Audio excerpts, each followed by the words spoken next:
Hey guys, Lauren from Nerd Caliber here, and I am here with Avatar Aang, Uncle Iroh, and Fire Lord Zuko from Avatar The Last Airbender. So guys, are you enjoying Anime Boston 2014? Yeah, definitely. Oh yeah, yeah. I'd enjoy it more if I weren't dead.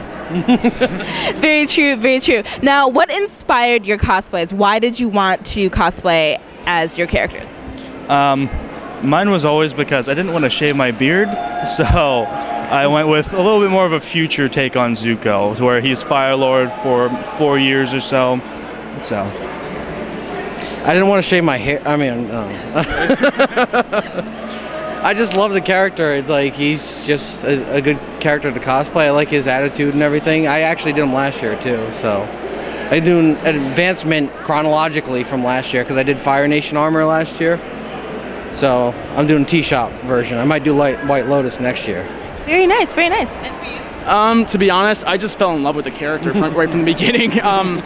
He got transported back like forward 100 years. He's brought into a setting he doesn't understand. He's a really in-depth psychological character, and to be honest, over time he just evolved into something greater. And even as an adult, I mean, even if you only saw him like one scene, I think in Season of Korra, Legend of Korra Season 1, we only saw a short bit of him, but even then he had such like power and just like respect on him. He evolved in such a in-depth character, and not to mention a really great Abe Lincoln impersonator. Awesome. Now, what was the most difficult part about your cosplays? They're very intricate. You guys put a lot of detail into them. What was the hardest part about it? the hardest part is always putting the makeup on for me, just because it takes over 2 hours to do.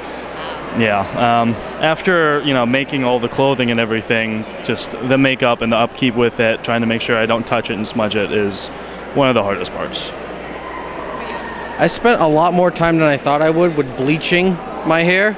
I thought I'd do 1 time, I did 3 times, and then dyeing it gray, and then the shaving, but even the sewing took a lot of time. Like, I almost didn't come yesterday, but then we got it done, and then I just came a little bit later, so it made it here yesterday. And what about for you, Aang? Well, besides the ability to try and paint an arrow behind my head, and not to mention like finding a makeup that doesn't run on my clothing, which I actually found just today.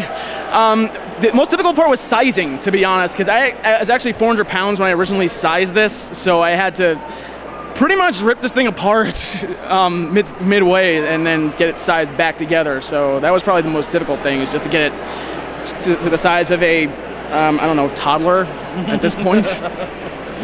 Awesome. Now, how do you guys feel about the Legend of Korra? You guys have all had some scenes, with the exception of Fire Lord Zuko, but apparently in Season 3 we may get a glimpse of the life of Zuko. How do you guys feel about the Legend of Korra? Do you like it the same?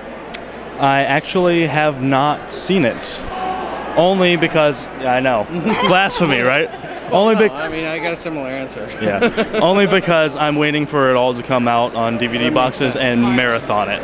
Smart. Yeah. I've only seen the first season, so I don't know where it goes from there. But I like the little mini arc they had composed, and I like that it's continuing too. So. Honestly, I've watched all of Season 1. I've watched about bits and pieces of Season 2. I mostly saw the story of the first Avatar, which I love to depth. And to be honest, I didn't know we were going to find out about Zuko's life, because I think that's what fans have been dying to find out, is he alive, where's his mom, all that stuff. And I mean, I know the comics kind of get into it a little bit with their life after the series ended, but honestly, I'm just dying now to see what happens with all the characters. I want to find out more about my character. Like, how did I die? All right. Well, thank you guys so much. I hope you enjoy the rest of Anime Boston 2014. My name's Lauren for nerdcaliber.com, and I'm signing out. See you guys later.